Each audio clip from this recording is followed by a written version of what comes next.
யூகேல, அயர்லாண்டில் எல்லாம் education system எந்த மாதிரி இருக்கும், ப்ராக்டிக்கலாக இருக்கும் சொல்கிறாங்க இல்லையா? ஸோ அவங்க எந்த மாதிரி டீச் பண்ணுவாங்க அப்படிங்கிறத பார்க்கலாமா? ஒரு சில எக்ஸாம்பிள்ஸ் நான் உங்களுக்கு சொல்கிறேன். ஸோ வீடியோக்குள்ளே போகிறதுக்கு முன்னாடி மறக்காமல் சேனலை சப்ஸ்கிரைப் பண்ணிடுங்க. என்னோட பையன் வந்து லிவிங் செட் படிக்கிறான், அதாவது 12th ஸ்டாண்டர்ட் படிக்கிறான். அவனுக்கு வந்து இங்கிலீஷில் இருக்கிற பேப்பர்லேயே ரொம்ப டஃப்பான பேப்பர் அப்படின்னு சொல்லி பார்த்தா, இந்த ஊர் பசங்களே சொல்லக்கூடிய ஒரு விஷயம் என்ன அப்படின்னு பார்த்தீங்கன்னா, இங்கிலீஷ் பேப்பர் தான். அது எப்படி இங்கிலீஷ் பேப்பர் அவங்களுக்கு டஃப்பாக இருக்கும்? அவங்க தான் சின்ன வயசுலேருந்தே படிக்கிறாங்களே அப்படின்னு கேட்டால் கூட அவங்களோட இங்கிலீஷ் பேப்பர் ரொம்ப டஃப்பாக இருக்குமாங்க.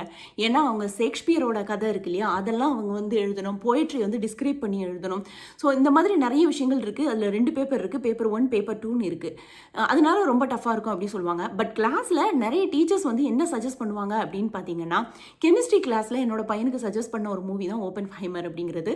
ஸோ அந்த மூவி பார்க்கும்போது ஒரு சில எதுக்காக கெமிஸ்ட்ரி படிக்கிறோம், எந்த இடத்துலலாம் வந்து கெமிஸ்ட்ரி வந்து இந்த ஈக்குவேஷன்லாம் வந்து கரெக்டாக யூஸ் பண்ணுறாங்க அப்படிங்கிற ஒரு சில ஐடியா கிடைக்கும். அவ்வளோதான். அதுலேருந்து எதுவுமே எடுத்துகிட்டு வர போகிறது பெருசாக கிடையாது எக்ஸாமுக்கு. பட் வந்து பசங்க வந்து தெரிஞ்சுக்குவாங்க, எந்த மாதிரியெல்லாம் நம்ம கெமிஸ்ட்ரியை யூஸ் பண்ணுறோம் அப்படிங்கிறது தெரிஞ்சுக்குவாங்க. இன்னொரு விஷயம் அப்படின்னா, இங்கிலீஷ் பேப்பருக்கு அவங்க வந்து செஷான் ரிடங்ஷன் அப்படிங்கிறக்கூடிய ஒரு இங்கிலீஷ் மூவி வந்து சஜஸ்ட் பண்ணியிருக்காங்க. ஸோ அதில் வரக்கூடிய டயலாக்ஸ் எல்லாமே ரொம்ப ஸ்ட்ராங்காக இருக்கும். அதை அவங்க டிஸ்கிரைப் பண்ண சொல்லுவாங்க. அந்த மூவி பார்த்து அந்த மூவியை நீ டிஸ்கிரைப் பண்ணி எழுது அப்படிம்பாங்க. இது மட்டும் இல்லாமல் நிறைய ப்ளே கூட்டிகிட்டு போவாங்க. ப்ளே அப்படின்னா என்னென்னா, நம்ம ஊரில் வந்து மகாபாரதம், ராமாயணம் இதுக்கெல்லாம் வந்து சில நாடகங்கள்லாம் அரங்கேற்றம் பண்ணியிருப்பாங்க இல்லையா? அதே மாதிரி இந்த ஊரில் வந்து ஷேக்ஸ்பியரோட பிளேலாம் இருக்கும் இல்லையா? அந்த விஷயத்தை வந்து ஒரு ஸ்டேஜில் வந்து நாடகம் மாதிரி நடித்து காட்டுவாங்க. அதை போய் பார்த்துட்டு வந்துட்டு அதை வந்து இவங்க டிஸ்கிரைப் பண்ணி எழுதணும். ஸோ அதுவுமே அவங்களுக்கு ஒன் ஆஃப் த டாஸ்காக இருக்கும். சில நேரங்களில் என்னோட பொண்ணுக்கெல்லாம் எப்படி இருக்கும் அப்படின்னு சொல்லி பார்த்தீங்கன்னா, ஒரு மூவி சொல்லி அந்த மூவியோட புக் இருக்கும். அந்த புக்கை ரீட் பண்ணி அந்த புக்கை பற்றி டிஸ்கஸ் பண்ணி அந்த மூவி பார்த்துட்டு அதுக்கப்புறமா அதை பற்றி டிஸ்கிரைப் பண்ணி எழுதலாம் செய்வாங்க. என்னோட பையனுக்கு இங்கிலீஷில் கொடுத்துருக்குது இந்த ஒரே ஒரு புக்கு தான். இந்த ஒரே ஒரு புக்கு இவ்வளோதான் இருக்குது. இதை ஃபுல்லாகவே அவங்க ரீட் பண்ணி இந்த கதையை தெரிஞ்சுக்கிட்டு இதை பற்றி அவங்களோட ஒப்பீனியன் எந்தெந்த டைமென்ஷனில் கொஷின் கேட்க முடியுமோ அந்த மாதிரிலாம் கொஷின் கேட்பாங்க. ஸோ அவங்க டிஸ்கிரைப் பண்ணி எழுதுகிற மாதிரி இருக்கும். ஒரு பிளேயை பற்றியும் அவங்க எழுதணும், மூவி பற்றி எழுதணும். ஸோ நிறைய மூவிஸ் வந்து ஸ்கூல்ல இருந்தே சஜஸ்ட் பண்ணுவாங்க. ரீசன்ட் டேஸாக வந்து அடலசன்ஸ் அப்படிங்கிற மூவியும் வந்து என்னோட பசங்களுக்கு வந்து சஜஸ்ட் பண்ணியிருந்தாங்க அவங்க ஸ்கூலில்.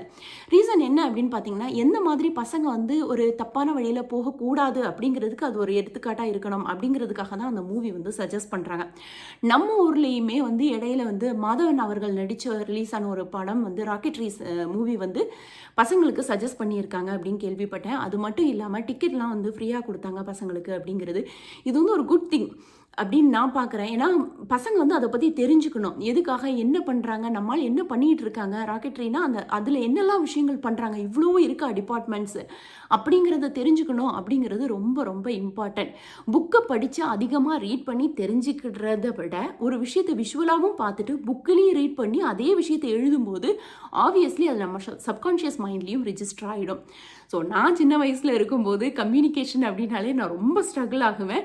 ஸோ 12 இயர்ஸ் வந்து டென்சஸ்ஸு, இந்த parts of speech, articles, preposition இதெல்லாம் வந்து கண்டினியூஸாக நம்ம லேர்ன் பண்ணிகிட்டு இருக்கோம் இல்லையா? இதுக்கெல்லாம் இந்த இங்கிலீஷ் ஸ்பீக்கிங் கண்ட்ரியில் இம்பார்ட்டன்ஸ் கொடுக்கவே மாட்டாங்க. அவங்க ஃபுல் அண்ட் ஃபுல்லாக மூவி பார்த்து அதை பற்றி எழுது, புக்கை ரீட் பண்ணி அதை பற்றி எழுது, டிஸ்கஸ் பண்ணு, இந்த மாதிரி தான் கம்யூனிகேஷன் ஸ்கில்லை வந்து இம்ப்ரூவ் பண்ணுவாங்களே தவிர அவங்க வந்து இதெல்லாம் கிராமர்லாம் A to Z வந்து படிச்சுட்டு வா அப்படி இப்படின்லாம் சொல்லவே மாட்டாங்க.